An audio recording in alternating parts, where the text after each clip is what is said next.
Vamos a trabajar en esta segunda parte de la clase una corriente de pensamiento que se llama el realismo de izquierda, que forma parte de la criminología crítica. El texto más conocido y clásico es ¿Qué hacer con la ley y el orden?, de Young y John Lee.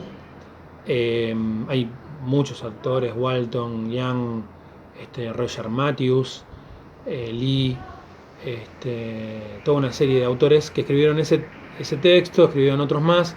El otro texto clásico fundamental es La nueva criminología.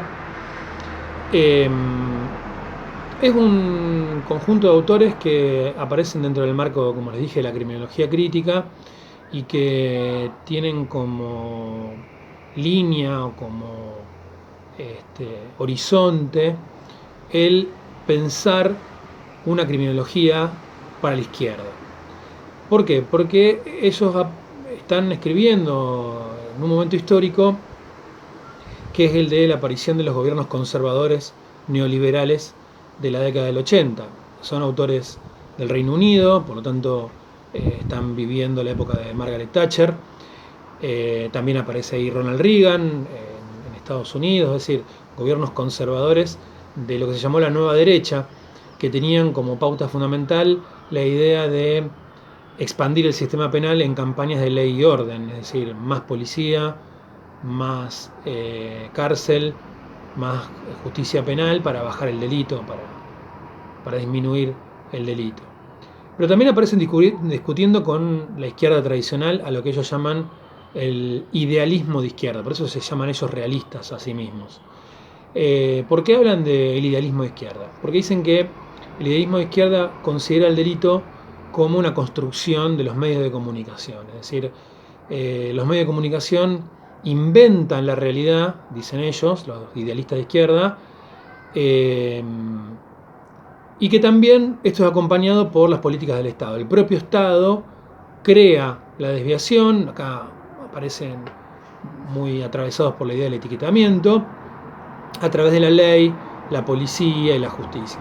Es decir, el propio control social crea la desviación, algo que nosotros vimos cuando hablamos del etiquetamiento. Bueno, el idealismo de izquierda de algún modo se queda en eso, dicen ellos, ¿no? Se queda en esta idea de que el Estado crea el delito al construir tanto conductas penales como al aplicarlas o detectarlas. Y por supuesto los medios de comunicación que bombardean a la población haciéndole creer que hay una situación de inseguridad que en realidad ellos decían que no existía.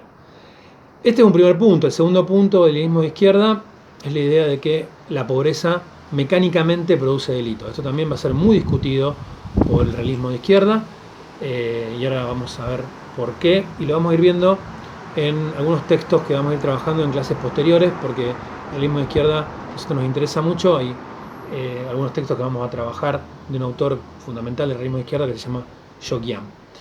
El realismo de izquierda aparece como una forma de enfrentarse a estas dos posturas, a la nueva derecha por un lado y al idealismo de izquierda, diciendo claramente algo que la izquierda no decía, que hay que tomarse en serio al delito. Es un llamamiento para tomarse en serio al delito.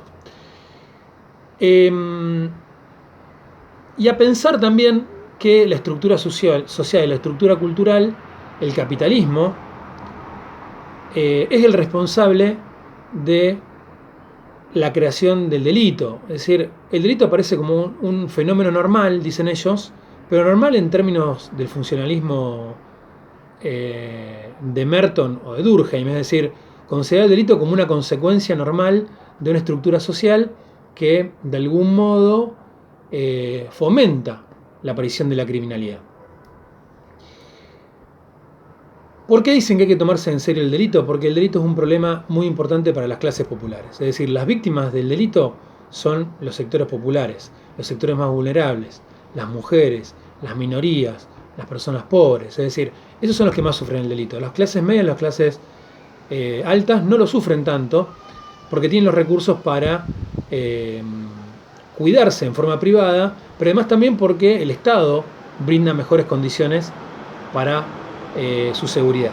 Entonces dice, bueno, acá hay que pensar una estrategia política, por eso es muy importante el realismo de izquierda también para pensar estrategias políticas, para tomarse en serio el delito. El delito es un problema para los sectores vulnerables y hay que pensar cómo hacemos para enfrentarlo.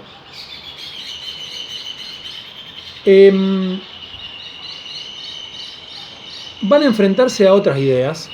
Una de ellas es, como les decía, la del positivismo social, la idea de que la pobreza produce delito. Esto lo estuvimos trabajando cuando hablamos de el positivismo. Hay una línea del positivismo que es la línea del positivismo social, donde aparece muy fuertemente esta idea de que los factores ambientales y sociales, y fundamentalmente los sociales, la falta de educación, la falta de trabajo, la falta de una familia estructurada o una familia tipo, producen mayor criminalidad. Lo que van a hacer desde el realismo de izquierda es discutir con esto y van a decir que el problema del delito no es un problema monocausal. No tiene que ver solamente con la pobreza, no tiene que ver solamente con la falta de control social o no tiene que ver solamente con el control social, sino que tiene que ver con 4 ejes que ellos llaman el cuadrado del delito. Por un lado, el Estado, por un lado, la víctima, por otro lado, el delincuente y por otro lado, la sociedad civil. La interacción de estos factores hace que pensemos un modelo multicausal, dicen ellos, un modelo donde los 3 ejes, los 3 vértices de este cuadrado interactúan y cuando interactúan producen delitos. Esta es una primera aproximación al realismo de izquierda. Nosotros en las clases subsiguientes vamos a trabajar muchos de los conceptos, por eso no me adelanto en este video muy breve, sino que quería dejar pautado estas claves de lectura. El libro que tienen que leer para avanzar un poco en esto del realismo de izquierda es la introducción a qué hacer con la ley del orden. Nosotros se los dejamos publicados en el grupo de Facebook. Gracias.